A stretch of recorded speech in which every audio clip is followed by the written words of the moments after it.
My husband sneered, "What'll you do, divorce me?" After I caught him with my sister. I stayed silent, walked to our room, and began packing. Their laughter vanished when they saw what I placed in the suitcase. You think you know betrayal? I thought I did, until I found out my husband was cheating on me with my own sister. And when I confronted them, they just laughed. But that laughter died in their throats the moment they saw what I was packing into that suitcase. So, let me tell you my story. The day everything changed started out so normal. Painfully normal, really. I left the office around 5 p.m., feeling that familiar satisfaction after a productive week. I'm a partner at an architecture firm, one I helped build from the ground up, brick by painstaking brick. And listen, the hours are brutal, but I love what I do. There's a real solidity to it, a permanence in creating spaces where people will live their lives. I guess I always thought I was the architect of my own life, too. That I had everything under control. On my way home, I stopped at the gourmet market, grabbed some fresh pasta, a bottle of Walter's favorite Chianti. He loved it when I made my bolognese from scratch. It was a small thing, you know, but after 25 years of marriage, you learn that love often lives in those little moments, knowing their favorite wine, making their favorite meal just because. Our house was my sanctuary, a beautiful 2-story colonial I designed myself years ago, nestled in a quiet, leafy suburb. Every detail, from the reclaimed oak floors to the Carrara marble in the kitchen, was something I'd chosen with such care. It was more than a house. It was a testament to the life I thought I had built. Solid. Permanent. When I got home, Walter was already there in the living room, pretending to read the paper, but I could see his phone propped up behind it. "Hey you," I said, dropping my keys and groceries on the hall table. "Smells like you showered." He folded the paper with a rustle. "Long day," he mumbled. "Thought I'd wash it off." He came over and gave me a perfunctory kiss on the cheek. It was routine, practiced. The kind of kiss that means nothing more than habit. We made dinner together. Or, really, I cooked, and he leaned against the counter, droning on about his day. His boss was a jerk. Quarterly reports were a nightmare. The usual complaints. I listened, offered sympathetic noises, and chopped onions. It was the familiar, comfortable dance of our evenings, a choreography we perfected over 2.5 decades. After dinner, we settled onto the plush, custom-made sectional in the living room, a piece I'd spent 6 months choosing. The gas fireplace was on for ambience, its soft orange light flickering across the framed photos on the mantelpiece. Photos of our wedding, him looking so handsome. Family vacations to the Grand Canyon. My younger sister Brenda's college graduation, Walter and I beaming with pride on either side of her. A whole life, captured in polished silver frames. I was 52, an age where you believe the foundation of your life is set in stone. You've weathered the storms. You've settled into the comfortable, predictable rhythm of a long marriage. You think you know the person sitting next to you better than you know the back of your own hand. I picked up a design magazine. Walter was on his phone. He was supposed to be looking up reviews for a French restaurant to celebrate our 25th anniversary. A quarter century. It felt monumental, a milestone that deserved champagne. But he wasn't looking at restaurants. His phone buzzed. A low, discreet vibration from inside his pocket. He pulled it out, and his movements were just a little too quick, a little too guarded. He angled the screen away from me, a subtle shift of his body that screamed secrecy. It was a small thing, a tiny crack in the placid surface of our evening. But my architect's eye for detail, for things that are misaligned, caught it immediately. Then he smiled. Oh, that smile. It wasn't his usual tired end-of-day smile, or the polite, thin-lipped one he gave the neighbors. This was a secret smile. A private, lit-from-within smile that made his eyes crinkle at the corners. My breath caught in my throat. It was the one he used to give me when we were first dating, when a simple text from me could make him light him up across a crowded room. Seeing that smile now, directed at a cold, glowing screen, it felt like a physical blow. A punch to the gut that left me winded. Another buzz, more smiling. He started typing with both thumbs, his brow furrowed in concentration. Completely, utterly absorbed. The world outside of that little rectangle of light, the crackling fire, the soft music, his wife of 25 years sitting 3 feet away, had ceased to exist for him. "Find anything good?" I asked, my voice sounding strained and artificially bright even to my own ears.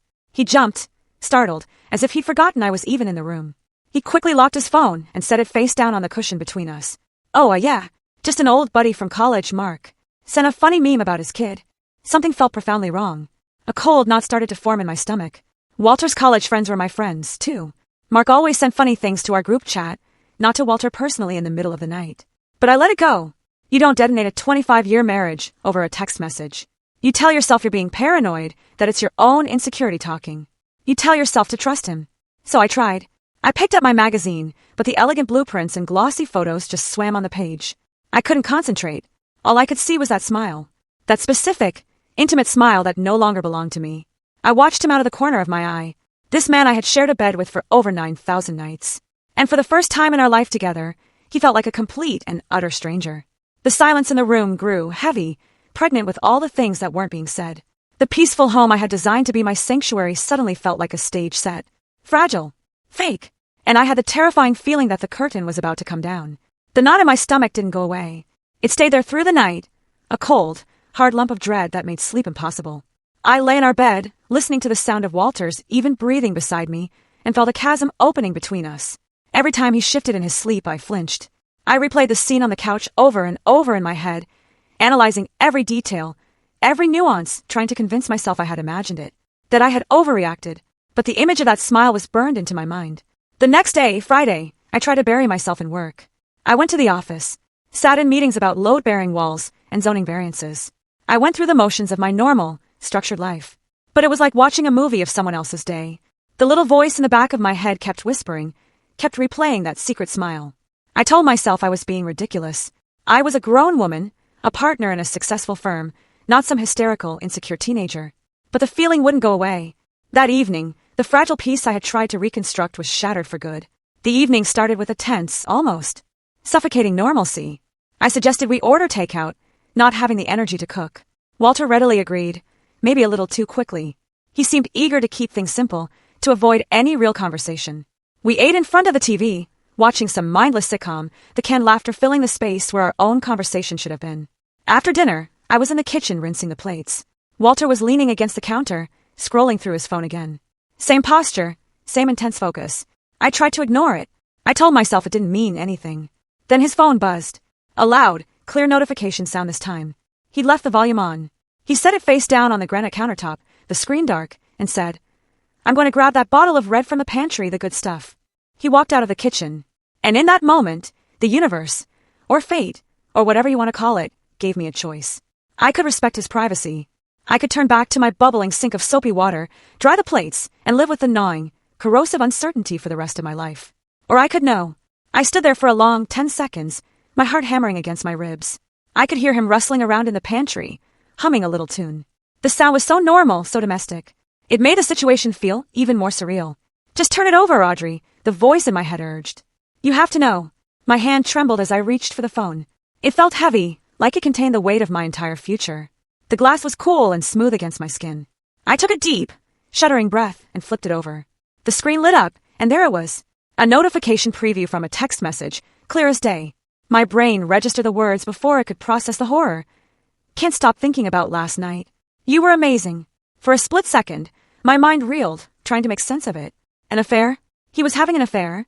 The pain was sharp, immediate, a white-hot poker to the chest. But it was the name below the message that made the world stop spinning. The name that turned the sharp pain into a soul-crushing implosion that vaporized everything I thought I knew. It wasn't a name I didn't recognize. It wasn't some stranger, some co-worker, some random woman I could hate from a distance. The name was Brenda. My sister. My baby sister. The little girl whose scraped knees I bandaged. The awkward teenager I'd coached through her first date. The maid of honor at my wedding who had given a tearful speech about how I was her hero. The woman whose photo was on my mantelpiece, smiling her bright, beautiful smile right next to mine. I couldn't breathe. The air was sucked out of my lungs as if by a vacuum. The sound of the running water in the sink faded into a dull, distant roar in my ears. I stared at the name, my sister's name, on my husband's phone, next to those words, and my reality fractured into a million jagged pieces. It wasn't just a crack in the mirror anymore.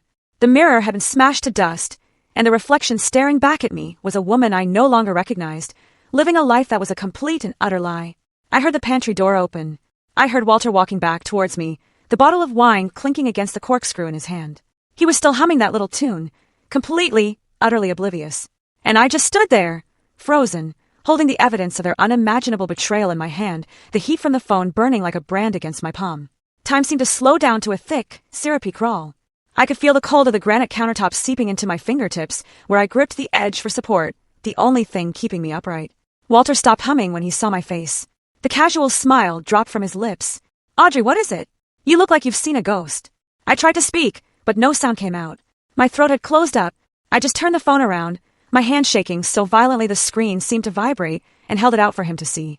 His eyes scanned the screen. I watched his face, desperately searching for any sign of remorse, of panic, of shame. There was nothing. I saw a flicker of annoyance, quickly masked.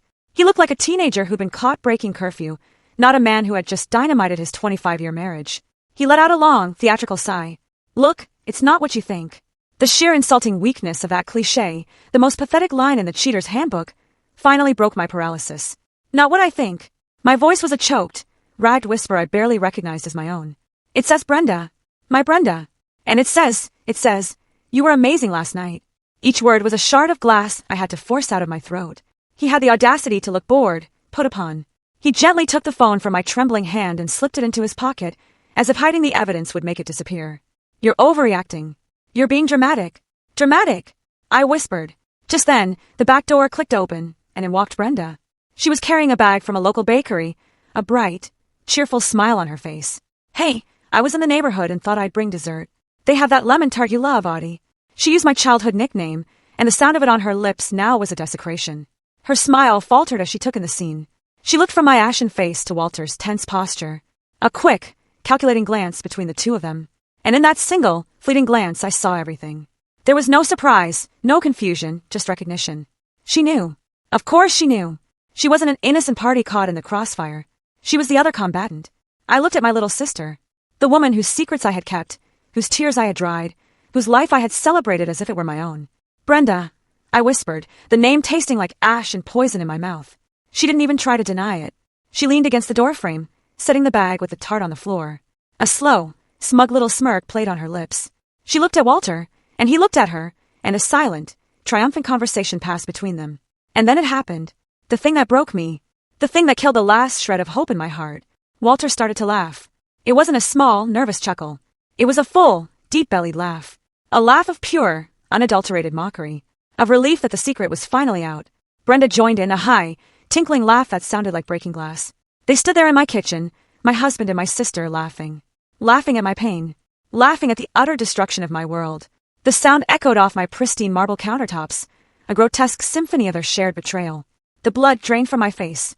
I felt a strange, horrifying sense of detachment, as if I were floating near the ceiling, watching this obscene little play unfold below. The woman standing there, her face a mask of silent horror, couldn't possibly be me. Through his laughter, Walter finally managed to speak, wiping a tear of mirth from the corner of his eye. The words he said will be burned into my memory, seared onto my soul until the day I die. Oh, come on, Audrey, he gasped, still chuckling. It's not that serious. What are you going to do? Divorce me. And in that moment, with their cruel laughter ringing in my ears, something inside me didn't just break. It died. The loving wife, the trusting sister, the woman who built her life around these two people, she ceased to exist. She turned to dust and blew away. And in her place, something cold and hard and silent began to form, like a diamond under unimaginable pressure. I didn't scream. I didn't cry. I didn't throw the heavy cast iron skillet at his head, though the image flashed through my mind with vivid clarity. I just stood there, a hollowed-out shell. The laughter eventually died down, sputtering out into awkward silence when they realized I wasn't reacting. They looked at me, a little confused now, their shared amusement giving way to a flicker of uneasy uncertainty. Audrey, say something, Walter said, his tone still light, but with an underlying edge of command. He was used to me reacting, to us talking things through. My silence was a variable he hadn't accounted for. I didn't. I turned my back on them. A simple, deliberate movement. I walked out of the kitchen, through the dining room with the long mahogany table where we'd hosted so many family Thanksgivings, and started up the grand, curving staircase. Each step on the plush runner felt heavy, monumental. I could hear them following me, their footsteps hesitant on the hardwood floor below. Where are you going? We're talking about this, Walter called after me, a note of panic creeping into his voice. But we weren't talking. They were laughing. I was done talking. Forever. I walked into our bedroom. Our bedroom. The place that had been my sanctuary. The king-size bed with the ridiculously high thread count sheets I'd insisted on. The matching walnut nightstands. The life we had built, contained in these four walls. I went straight to the walk-in closet, a space I had designed to be organized and serene. On the top shelf, covered in a canvas dust bag, was a set of expensive, hand-stitched Italian leather luggage. I'd bought it for Walter for our 20th anniversary, for that trip to Italy we'd taken. He'd loved it, bragging about it to anyone who would listen. I pulled down the largest suitcase. It was heavy, beautifully made, a symbol of our shared history, of our travels, of our life together. I laid it on the pristine white duvet of our bed and unzipped it with a firm, decisive pull. They were standing in the doorway now, watching me, their expressions a strange mix of apprehension and lingering arrogance. What are you doing? Brenda asked, her voice laced with mocking curiosity. Packing his bags for him? Kicking him out? A little dramatic, don't you think? I ignored her.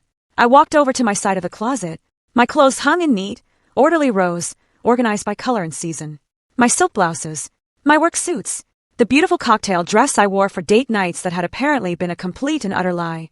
With a strange, detached calm, I began to take them off the hangers. One by one, I folded them carefully, my hands moving with an eerie precision, smoothing out the wrinkles, and placed them inside the suitcase. His suitcase, the dress I wore to my father's funeral, the sweater he gave me for Christmas 5 years ago. Each item was a memory, a piece of our shared story, and I was packing it all away. The silence in the room stretched, thick and suffocating. The only sound was the soft rustle of fabric, the quiet click of hangers. Their amusement was rapidly fading, replaced by a dawning, horrified understanding. Brenda was the first to finally process what she was seeing. Her voice was a sharp, disbelieving hiss. Wait, are you packing your clothes in his suitcase? I continued to pack. My favorite cashmere sweater, my comfortable jeans, my workout clothes. Everything went in. I was a machine, methodical and silent. The cold, hard diamond of resolve inside me was in control now. It was directing my hands, my feet, my every move. They had wanted to see what I would do. I was going to show them, and I wasn't going to say a single, solitary word while I did it. Their panic was now palpable, a frantic energy radiating from the doorway. Audrey, stop this. This is childish. This isn't funny, Walter said, his voice taking on a sharper, more commanding edge. The laughter was a distant memory, replaced by the nervous bluster of a man who was realizing, far too late, that he had fundamentally miscalculated. He had assumed tears, arguments, maybe a plate thrown against a wall. He had not anticipated this cold, silent, methodical dismantling of their life. I ignored him. After packing my essential clothes, I walked into the expansive master bathroom. I grabbed my toiletries from the marble vanity, my expensive face cream that he always complained about the cost of, my Chanel perfume he bought me for my 50th birthday, my electric toothbrush. Everything went into a travel bag, and then into the suitcase. They just stood there watching. Two useless statues of flesh and blood. My silence was a wall of reinforced concrete they couldn't penetrate. I zipped up the large suitcase with a final, satisfying tug and set it on the floor. Then I went back into the closet and pulled down the matching leather carry-on, the beautiful bag we'd used for weekend trips to wine country. Hello. Earth to Audrey. Are you seriously giving me the silent treatment? Walter's voice was getting louder, bordering on a shout. So I messed up. It's a big deal, I get it. But you don't just do this. You don't throw away a family. Our family, I thought, as I started packing my shoes. You torched our family and used the flames to keep you warm. I packed my laptop, my work files, the antique silver picture frame for my desk that held a photo of my parents. As I packed, I sat on the edge of our bed, the bed where I had slept trustingly beside a liar for who knows how long, and pulled out my phone. My fingers were surprisingly steady. Walter and Brenda exchanged a nervous glance. What are you doing on your phone now? Brenda asked, her voice shrill. I opened my banking app. It was a blessing, really. A stroke of karmic justice that I had always been the one who handled our finances. I was the architect, the planner, the one who managed the investments and paid the bills. The house was in my name. I'd made the down payment with a small inheritance from my grandmother. Most of our assets, the cars, the brokerage account, the emergency fund, were all tied to my accounts, my salary. I scrolled to the list of authorized users on my Amex Platinum card. There was his name, Walter Thompson. I remembered how thrilled he was when I added him, how he'd flashed the heavy metal card at his friends at the golf club. With a simple tap, a confirmation screen popped up. Are you sure you want to remove this user? I pressed confirm without a second's hesitation. A small digital guillotine. Next, the car insurance. The policy for the Lexus he drove, so proudly, the one he considered his car, was under my name as part of my multi-card discount plan. I found the number in my contacts and called, putting the phone on speaker. The cheerful, tinny-hold music, a generic smooth jazz tune, filled the tense silence of the room. Walter stared at the phone on my lap, his face pale and slack-jawed. Thank you for calling Allstate. This is Maria. How can I help you?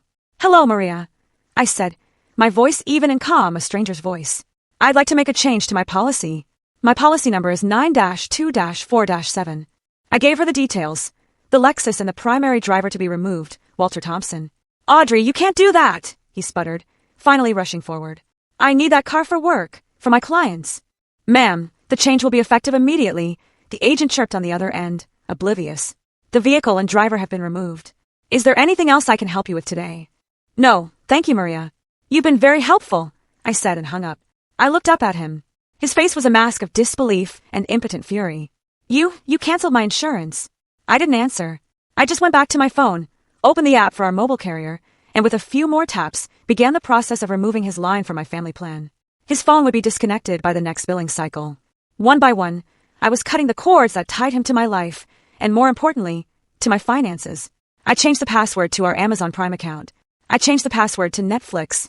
I logged into the smart home app and revoked his access to the security system. Small, digital acts of eviction, and with each tap, I felt a piece of my power returning. The look on their faces was a grotesque mixture of panic and sputtering indignation. Brenda, who had been silently observing with a look of smug superiority, now looked genuinely frightened. The foundation of a comfortable, subsidized life she was trying to insert herself into was being demolished before her very eyes. "This is insane," Walter stammered, running a hand through his thinning hair. "You're throwing away 25 years of marriage over a few stupid texts." A few stupid texts. My voice was dangerously low, a growl that came from the depths of my shattered soul. It was the first time I'd spoken directly to him in what felt like an eternity. The cold diamond of resolve inside me was now heating up, turning into a white-hot, focused rage. I held out my hand. "Give me your phone." "What?" "No," he said, clutching it protectively to his chest, like a child with a toy. "Walter," I said, my voice leaving no room for argument or negotiation. "You can give it to me now, or I will consider that a full and complete confession, and my lawyer will subpoena it in the divorce proceedings. And trust me, it will look much, much worse for you then. Your choice." I knew using those words would get his attention. It did. He hesitated, his jaw tight with fury, then practically threw the phone at me. It landed softly on the duvet. I picked it up. I unlocked it. The passcode was 1-2-1-2-5. The birthday of our first dog, a goofy golden retriever named Sadie, who had died 10 years ago. He hadn't even bothered to change it. The intimacy of that knowledge, the shared secret of that number, now felt like a violation. I opened his messages with Brenda. It wasn't just a few texts. It was a novel. An epic of deceit. It went back months. I scrolled and scrolled, my heart turning to a block of ice in my chest. The sheer volume of their communication was staggering. Good morning texts. Good night texts. Flirtatious banter during the workday. Then there were the pictures. Pictures of my sister in lingerie I had never seen, posing suggestively in what looked like a hotel room.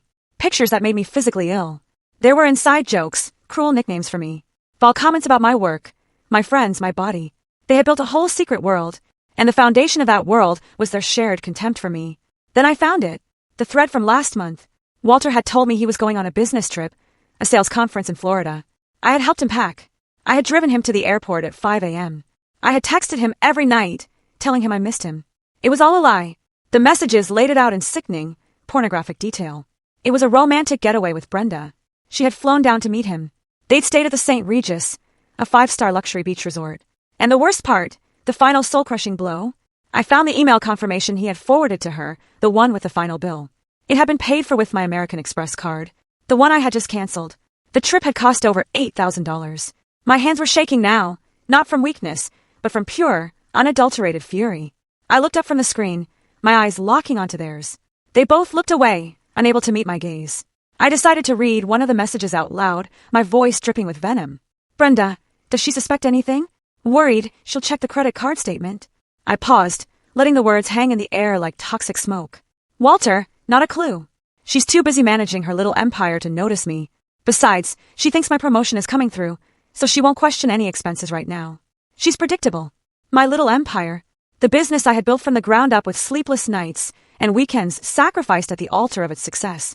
The business that paid for this house, for his Lexus, for his golf club membership, for their secret, sordid vacation. The rage was so intense I felt like I might actually combust. "You took my money," I said, my voice shaking with the effort of keeping it level. To take my sister on a vacation while lying to my face about a promotion that was never even real. Walter had the nerve to look ashamed for a fleeting second. Brenda, however, just crossed her arms, her chin jutting out in defiance. "He deserved a little fun," she said, her voice dripping with poison. "You've been so wrapped up in your work for years. You barely pay attention to him anyway. What did you expect?" That was it. The final, unforgivable betrayal. Not just the affair, not just the theft, but the justification, the blame. In their twisted, selfish minds, this was somehow my fault. The last vestiges of love, of history, of family connection I had for either of them evaporated in that moment, replaced by nothing but a vast, empty expanse of contempt. I felt a strange, chilling clarity. The path forward, which had been a chaotic mess of pain and confusion moments before, was now illuminated by the harsh, bright fire of my anger. There was nothing left to salvage here. Nothing left to say to these two monstrously selfish people. I closed his phone and tossed it onto the bed. Then I pulled out my own phone again, for the last time in this house. My fingers flew across the screen, my movements efficient and precise. What now? Walter asked, his voice wary, like he was speaking to a wild animal he wasn't sure would attack. Who are you calling now? My mother. I didn't answer him. I dialed my best friend, Janice. We've been friends since college. Had seen each other through everything. She picked up on the second ring. Hey Audrey, what's up? Her cheerful, familiar voice came through the speaker, a lifeline from the sane world. Janice, I said, and my voice finally broke just for a second. A single crack in the icy facade. Can I come and stay with you for a few days? I need to get out of here. The cheerfulness vanished from her voice, replaced by immediate, urgent concern. Oh my God, of course. What happened? Are you okay? Where are you? I'm at home, I said, looking directly at Walter as the words came out of my mouth. Walter's been cheating on me with Brenda. There was a stunned, horrified silence on the other end of the line. Then a string of curses that made me almost smile. That absolute bastard. That snake. Of course you can stay. Don't even ask. I'm on my way to get you right now. No, I said quickly. Don't come here. I don't want you in this house with them. I'm leaving now. I'll take an Uber. Okay, honey. The spare room is always ready for you. You know that. The door will be unlocked. Just get here safely. And Audrey, you call me the second you are in that car. I will. Thank you. I whispered and hung up. Next, I opened the Uber app. I put in Janice's address. The map showed a little car icon just a few blocks away. 5 minutes. The reality of the situation, the finality of it, finally seemed to crash down on them. This wasn't a temporary dramatic gesture. This wasn't a tantrum. I was leaving. I was really, truly leaving. Wait, you can't just leave. Brenda cried out, her defiance crumbling into a pathetic, childish whine. This is your house. Exactly, I said, my voice cold again. It is my house, which is why I'm the one who gets to leave it. You two can stay here for now. Walter moved to block the doorway, planting his feet like a sentry. Audrey, please. Let's just sit down and talk about this like adults. We can fix this. I know we can. We can go to counseling. Counseling. I let out a laugh. A bitter, humorless sound that was more like a bark. You think a 60-minute session with a therapist can fix this? You think we can talk our way back from this? There is nothing to fix. A marriage, a relationship, those are structures that can be repaired. But this is a toxic waste dump, and I am evacuating. My phone buzzed. My Uber was outside. I grabbed the handles of 2 heavy leather suitcases. They were filled with the curated pieces of the life I thought I had. A life that was now nothing but dead weight. I started rolling them towards the bedroom door. They both rushed forward, trying to stop me. Brenda grabbed at one of the suitcases, fumbling with the zipper. You're not going anywhere. We need to talk. Walter put his hands on my shoulders, his grip surprisingly strong. Audrey, please don't do this. Think about what you're throwing away. I stopped. I looked down at his hands on my shoulders, the hands of a stranger. Then I looked up at his face, a face I no longer recognized. Then I glanced over at my sister, who was desperately trying to unpack my shoes as if that would somehow keep me there. I felt a wave of disgust so profound it almost made me gag. I shrugged his hands off me with a force that surprised even myself. I looked at both of them, these two people who had been the twin pillars of my universe. Now just pathetic, selfish strangers standing in the wreckage they had created. You asked me what I was going to do, I said, my voice steady and clear and final. I'm going to live without either of you. And with that, I rolled my suitcases past them, down the grand staircase, and out the heavy oak front door of my house for the very last time. I didn't look back. I didn't dare. The cool night air hit my face like a slap, shocking me back into my own body. The Uber, a clean black sedan, was waiting at the curb, its engine humming quietly. The driver, a kind-faced man with graying temples and a gentle smile, got out immediately when he saw me struggling with the heavy bags. Here, ma'am, let me get those for you, he said, his voice soft. He expertly lifted the suitcases and settled them into the trunk. He must have seen the look on my face, the tear tracks on my cheeks, the tremor in my hands, because he didn't ask any questions. He just opened the back door for me and gave me a simple, sympathetic nod. The moment I slid into the back seat and the door clicked shut, the adrenaline that had been coursing through my veins for the past hour vanished, as if a switch had been flipped. It left behind a hollow, cavernous emptiness that was almost worse than the rage. The car pulled away from the curb, and I watched my beautiful home, the one with the perfectly manicured lawn and the welcoming gas lights I'd had installed last year, recede into the darkness.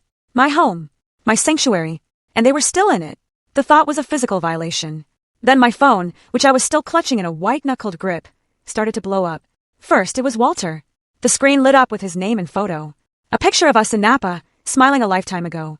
I stared at it, then pressed the red button to decline the call with a vicious jab of my thumb. A second later, a text message appeared. Audrey, pick up the phone. This is insane. You're behaving like a child. I ignored it. Then Brenda. Her name popped up, and a fresh wave of nausea and betrayal rolled over me. I declined her call too. A string of texts followed, one after the other, a rapid-fire assault. You can't do this to us. This is your family you're walking out on. You are destroying everything with your selfishness. I was destroying everything. The sheer, breathtaking audacity of it all was almost impressive.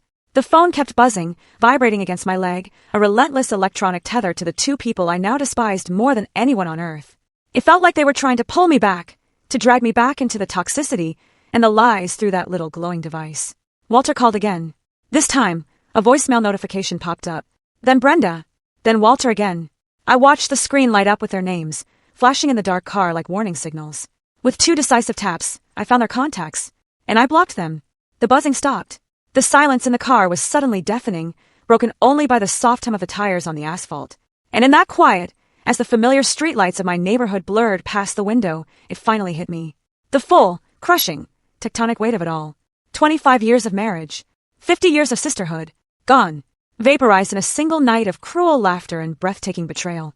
I looked out the window at the blurry lights of other people's homes, other people's normal lives, and realized silent tears were streaming down my face again, the salt from them stinging the raw skin on my cheeks.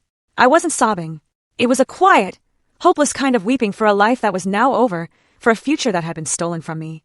The driver glanced at me in the rearview mirror, his expression full of concern. Everything all right, ma'am? He asked softly. I couldn't find my voice to answer, so I just nodded, a pathetic little jerk of my head. Then I whispered, mostly to myself, a promise to the broken woman reflected in the window. It will be. And in the quiet of that car, with my whole world packed into a suitcase that wasn't even mine, I felt completely and utterly alone. But telling this story, sharing this with you, it makes me feel a little less alone. The first night at Janice's was a blur of shock and exhaustion. She met me at the door, wrapped me in a huge hug, and didn't let go for a full minute. She didn't press for details, didn't ask 1,000 questions. She just guided me to her spare room, a cozy safe space, and brought me a cup of tea and a Xanax. I think I slept, but it was a restless, dream-filled sleep, haunted by the sound of their laughter. I woke up on Saturday morning feeling like I'd been in a car crash, every part of me aching. But the cold core of resolve inside me was still there. It had hardened overnight into something unbreakable. Janice was my rock. She sat with me at her kitchen table while I stared into a coffee cup. And when I was ready, she didn't offer platitudes. She offered a plan. Okay, she said, her voice firm. What's the first step? A lawyer, I said, my own voice surprising me with its steadiness. Not just any lawyer. The best, most ruthless divorce lawyer in the city. Janice nodded, already typing on her laptop. I know a guy. They call him the Shark. He handled my cousin's nasty divorce. By 9 a.m. on Monday morning, I was sitting in the sterile, overly air-conditioned office of Mr. Arthur Henderson, a man with a shock of white hair, piercing blue eyes, and a reputation for being a shark in a $3,000 tailored suit. I needed a shark. The office was on the 40th floor, with a panoramic view of the city I had helped build. I felt a small, grim sense of irony. I told him everything. I laid it all out on the polished surface of his mahogany desk, the 25-year marriage, the fact that I was the primary earner with documentation to prove it, the house in my name purchased with my inheritance. I explained the financial entanglement, the cars, the accounts. Then I told him about Walter and Brenda and the events of Thursday night. I had saved the texts from their unblocked numbers. I played him the voicemail messages they had started leaving, a pathetic, chaotic mix of feigned remorse, angry accusations, and desperate pleading. Mr. Henderson listened patiently, his face impassive, occasionally jotting down a note on a yellow legal pad. He didn't interrupt. When I finally finished, my throat raw, he took off his gold-rimmed glasses and polished them slowly with a silk cloth. Well, Audrey, he said, his voice calm and deeply reassuring. This is a mess. A heartbreaking, despicable mess. But from a legal standpoint, it's remarkably clean. He confirmed what I already suspected. Since I was the sole owner on the deed to the house, Walter and Brenda were, in legal terms, tenants at will with no lease. They were my guests, and their invitation had been well and truly revoked. We will begin the divorce proceedings immediately, citing adultery with extreme prejudice, he explained, his voice crisp and professional. We will also file for an emergency order to freeze all joint assets, though it sounds like there are very few. And most importantly, we will serve them with a formal, legally binding eviction notice. They will have 30 days to vacate your property. If they refuse, we will have them removed by the county sheriff. The words felt both terrifying and empowering. Eviction. Sheriff. This was real. This was the mechanism of my freedom. He drafted the papers right there, his paralegal flying into action. The formal notice was dispatched with a process server that very afternoon. I paid the extra fee to have it served immediately. I picture the scene. A stern-looking stranger showing up at the door of my beautiful house and handing them the crisp, cold legal documents, demanding they leave. Their reaction was immediate and nuclear. My phone, which had been blissfully quiet since I blocked them, started vibrating with notifications from unknown numbers and newly created email addresses. They had resorted to new tactics to bypass my blocks. The emails were a torrent of rage and delusion. From Walter, using a new Gmail account. An eviction notice? After everything I've given to this family, after all the support I've given your career, you'll be hearing from my lawyer. You can't just throw me out on the street. I have rights. From Brenda, from an equally new account. You are a cold, heartless monster. I am your sister. I have rights as a resident. I'm not going anywhere. This is my home now. I forwarded every single message to Mr. Henderson with the simple note, for your files. He replied almost instantly. Excellent. Every message is another nail in their coffin. Keep documenting everything. The battle lines had been drawn. They thought they could bully me, that they could intimidate me into backing down with empty threats. They had forgotten who they were dealing with. They had forgotten that I was the one who built the empire they were so comfortably squatting in. And I was about to remind them with the full force of the law behind me. I knew it was coming.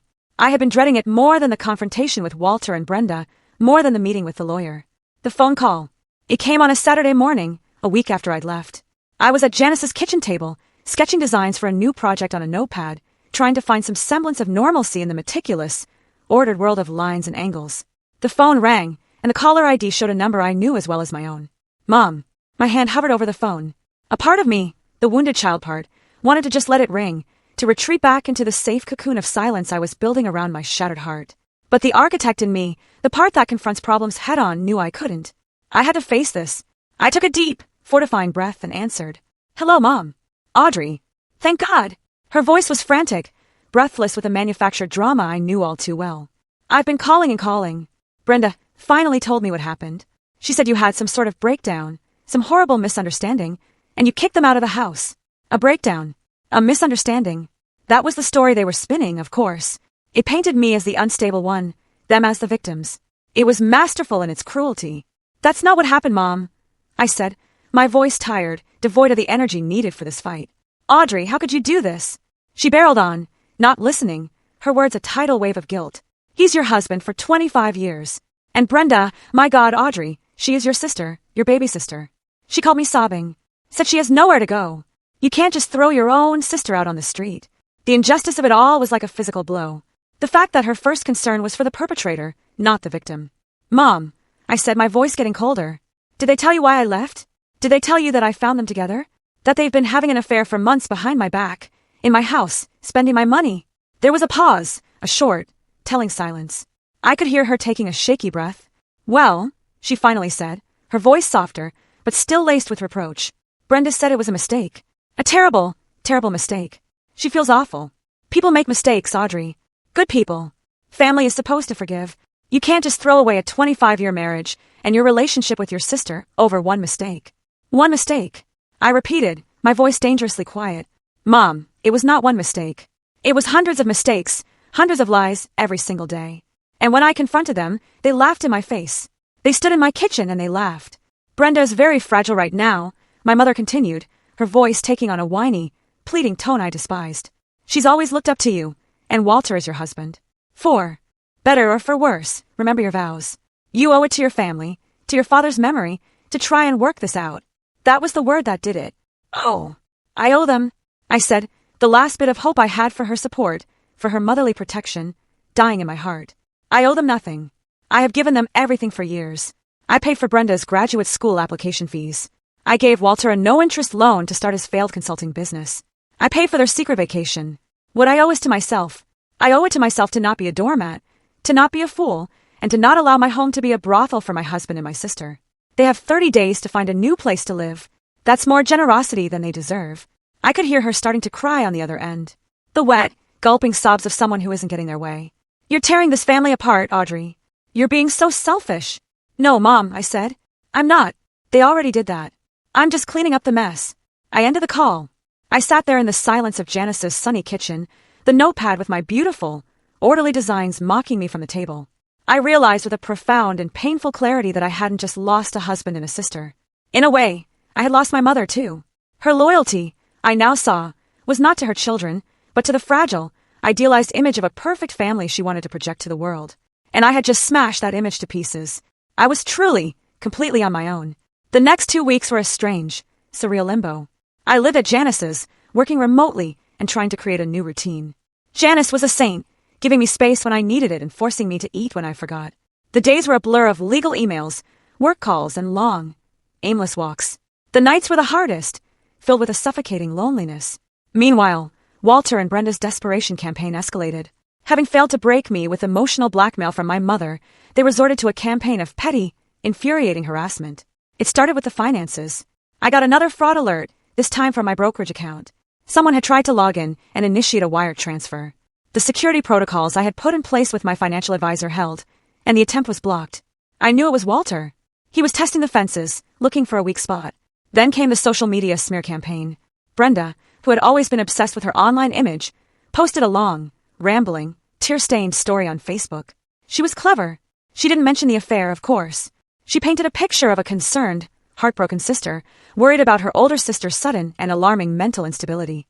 She claimed I had become paranoid and delusional, that I was under extreme stress from work, and that I had thrown them out into the cold based on a terrible misunderstanding. She ended the post with a plea for her friends to pray for me and my healing. It was a masterpiece of passive-aggressive victimhood. My phone started buzzing with messages from distant relatives and old family friends, all expressing their concern. "Is everything okay, Audrey? Heard you're going through a tough time. Brenda is so worried about you." I don't usually engage in social media drama. It's undignified. But this was a calculated attack on my sanity and my reputation. It required a response. I didn't write a long post. I didn't get into a war of words. I simply went to her post and left a single public comment. Ask her about the business conference at the St. Regis in Florida last month. Then ask her who paid for it. I have a credit card receipts charged to my account. It seems misunderstandings are quite expensive these days. The comments section exploded. People started asking questions. Within an hour, Brenda's entire post and all the comments had been deleted. But they weren't done. The pettiness escalated into the bizarre. My weekly grocery delivery from Fresh Market was mysteriously canceled. My subscription to the New York Times was suspended for non-payment, even though it was on autopay. A dozen pizzas showed up at Janice's front door one night, ordered in my name. Small, incredibly childish things designed to disrupt my life and get under my skin. Each time, I calmly fixed the issue.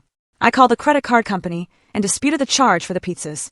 I reinstated my subscriptions with new payment information. And I documented everything.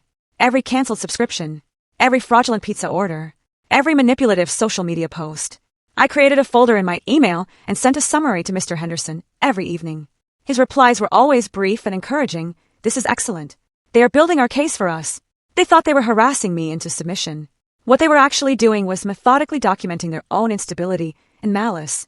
They were so blinded by their own entitlement and rage that they couldn't see they weren't fighting me anymore. They were fighting themselves, and they were losing badly. Each petty act was another shovelful of dirt on their own graves. The harassment was a constant, low-level hum of stress in the background of my life. I was becoming numb to it, learning to treat it as a logistical problem to be solved rather than an emotional assault. I was focusing on my own path forward. I spent my days at Janice's, working remotely, and I started the painful but necessary process of untangling my life. I was also looking at new apartments online, scrolling through listings for smaller, brighter places just for me. The thought of starting over at 52 was terrifying, but with each passing day, it also felt more and more like a necessary, exhilarating liberation. Then they crossed a line. A bright red, irrevocable line from which there was no coming back. It happened on a Tuesday afternoon. I was on a conference call for work when an email popped up on my screen. It was from my primary bank, the one that held my mortgage in my main checking account. The subject line was innocuous, an update on your recent application. I frowned. I hadn't applied for anything. I opened the email. It was a standard automated message. "Congratulations on your new auto loan," it said cheerfully. I stared at the screen, my blood turning to ice water in my veins. The voices on my conference call faded into a distant, meaningless buzz. I hadn't applied for an auto loan. My hands trembling, I clicked the link in the email. It took me to a loan document. There it was, in black and white, an application for a $70,000 loan for a brand new Lexus SUV, the same model Walter had been complaining he wanted for months. It had been submitted online using my full name, my address, my date of birth, and my social security number. And because of my excellent credit score, it had been instantly approved. I felt like I was going to be sick. This wasn't pettiness anymore. This wasn't childish harassment. This was a felony. This was calculated criminal identity theft.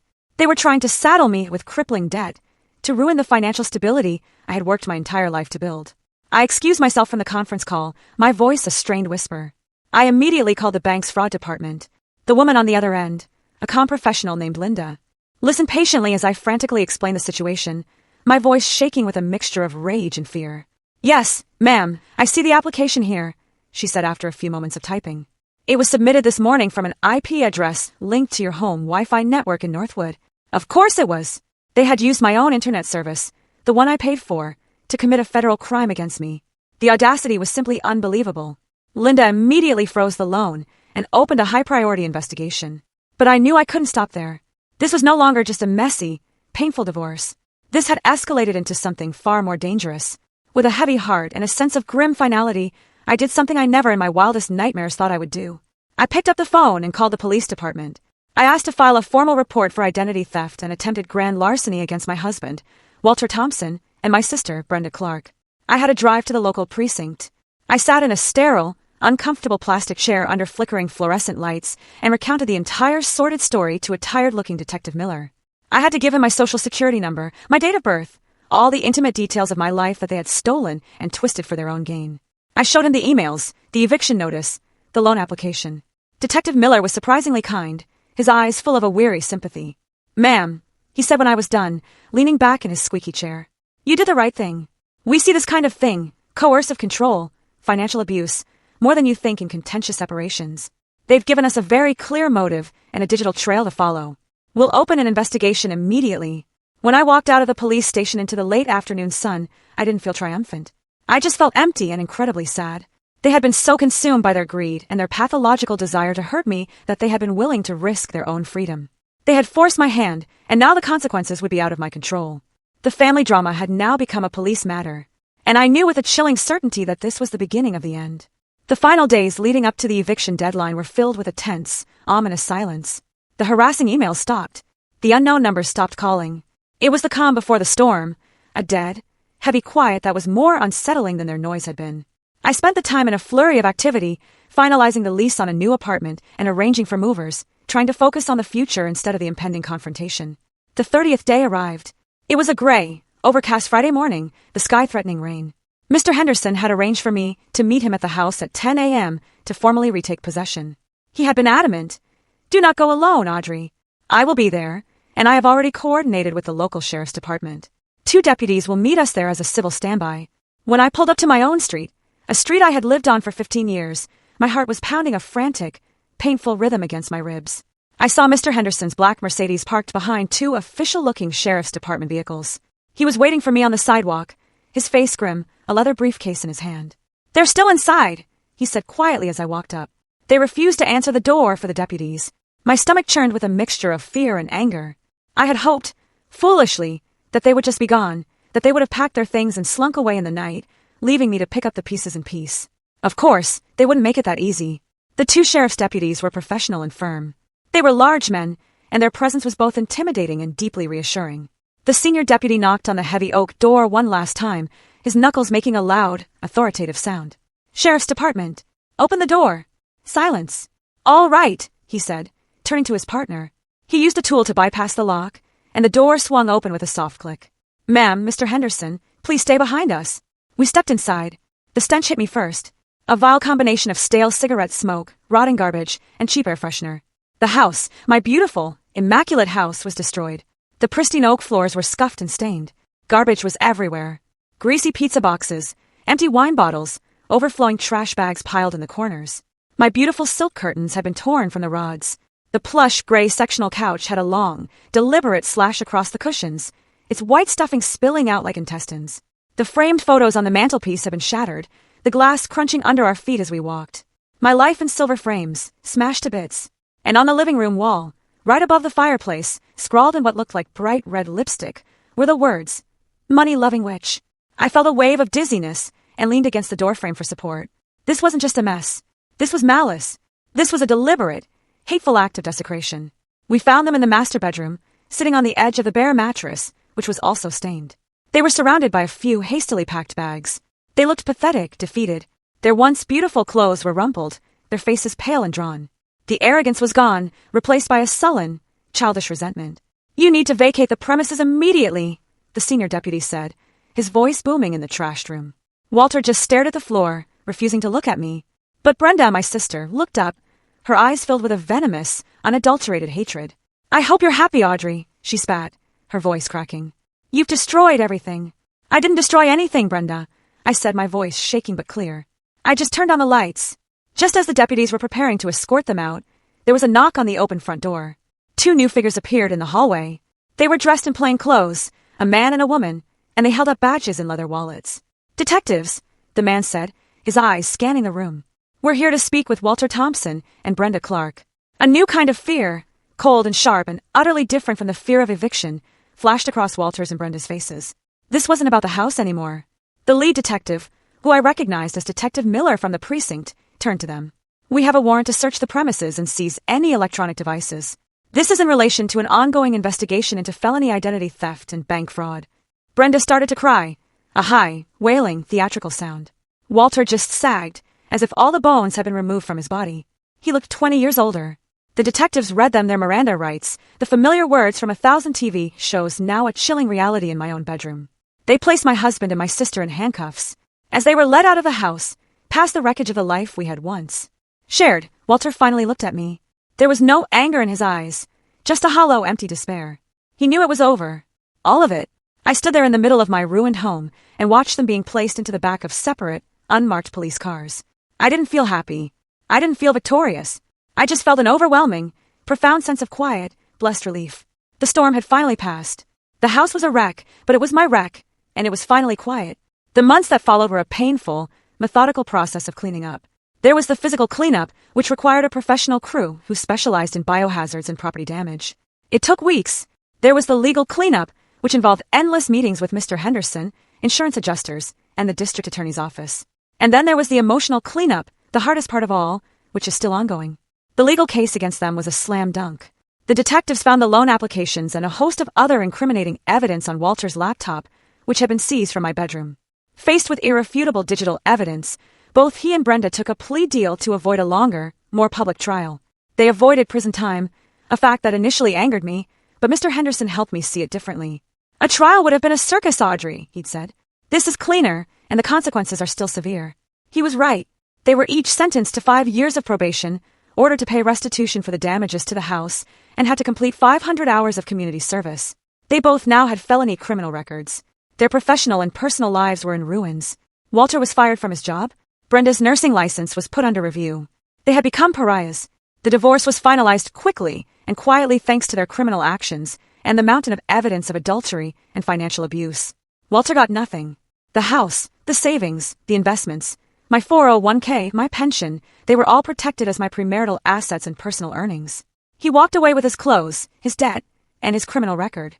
Last I heard from a mutual acquaintance, he was living in a cheap rental apartment across town, working a low-level sales job selling office supplies. Brenda's fate was in some ways even sadder. Our mother, finally forced to confront the ugly, undeniable truth, was devastated. She tried to support Brenda, but their relationship, already strained, fractured under the weight of the shame and disappointment. Brenda lost most of her friends, who were horrified by what she had done. She moved 2 states away to live with an aunt, trying to escape her ruined reputation. We have not spoken a single word since the day she was arrested. Sometimes I wonder if I'll ever hear from her again. As for me, I couldn't bear to stay in that house. I couldn't sleep in that bedroom or cook in that kitchen. It was tainted with too many bad memories, stained by their betrayal. I had the professional crew restore it to its former beauty, every wall repainted, every floor refinished. And then I put it on the market. It sold in a week. I took the proceeds and bought a small, sunny 2-bedroom apartment in a modern high-rise in the city. It has a balcony that overlooks the park, and it's all mine. The day I moved in, carrying a single box of my most treasured belongings, I felt a sense of peace I hadn't felt in years.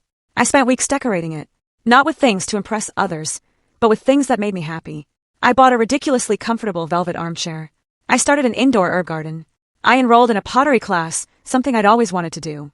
My first few creations were lopsided and ugly, but the feeling of a cool, wet clay spinning in my hands, of creating something new from a lump of earth, felt like a powerful metaphor for my own life. One day, I was cleaning up the last few boxes from the move, and I found them, tucked away in the back of a storage unit, the expensive Italian leather suitcases I had bought for Walter all those years ago, the ones I had used to pack my things on that terrible night. I stood there for a long time, just looking at them, these symbols of a life and a love that had been a lie. I didn't hesitate. I dragged them down to the building's large dumpster and threw them in, one after the other. They made a satisfying thud as they hit the bottom. The next day, I went out and bought myself a brand new set of luggage. It was lightweight, durable, and a beautiful, vibrant shade of sapphire blue. It was mine. My life is smaller now and much quieter, but it's real. It's honest, and it's entirely my own. Last week, I booked a solo trip. 2 weeks on the coast of Spain, something I've always dreamed of. I'm going to eat tapas, drink wine, and sit on the beach and read books. Sometimes, late at night, when the city is quiet, I still hear their laughter. I still remember Walter's smug, taunting question. What are you going to do? Divorce me? He thought it was a threat. He thought it was the worst thing that could possibly happen to me. He had no idea it would be the beginning of my salvation. He had no idea that I would do exactly that, and so much more. I would not only divorce him, I would dismantle the life he took for granted. I would hold him and my sister accountable for their crimes, and I would build a new life from the ashes, a life of my own making, one carefully chosen piece at a time. And that's my story. It was the hardest, most painful thing I've ever been through, but I came out the other side. If you've ever felt betrayed, if you've ever been made to feel small or foolish, I hope hearing this lets you know that you are not alone and that you are so much stronger than you think. Thank you for listening. I'd love to hear from you. Have you ever faced such a profound betrayal or had to completely rebuild your life from scratch? Share your thoughts and experiences in the comments below. I'm here and I'm listening.